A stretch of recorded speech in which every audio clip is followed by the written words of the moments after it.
यतीम का आंसू अर्श को हिला देता है, क्योंकि वो किसी को दिखाने के लिए नहीं बल्कि दिल की गहराइयों से निकलता है। यतीम वही नहीं जिसके माँ बाप न हों, बल्कि वो भी यतीम है जिसे अपने होते हुए अपनों का प्यार न मिले। यतीम के लिए दुनिया में कोई रिश्ता बेगरज नहीं होता, सब मतलब से करीब आते हैं। यतीम का आंसू सीधा अर्श तक जाता है, क्योंकि उसका सहारा सिर्फ अल्लाह होता है। यतीम का दिल टूट जाए तो वो किसी से शिकायत नहीं करता। माँ बाप के साए के बगैर जिंदगी ऐसी होती है जैसे जलती धूप में एक बेसाइबान मुसाफिर। जो यतीम के सर पर शफकत से हाथ रखता है वो जन्नत में रसूल अल्लाह के करीब होगा।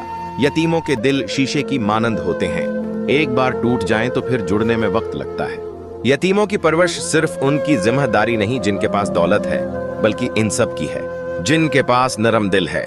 यतीम का आंसू जमीन पर गिरता है, मगर उसकी सदा अर्श तक जाती है।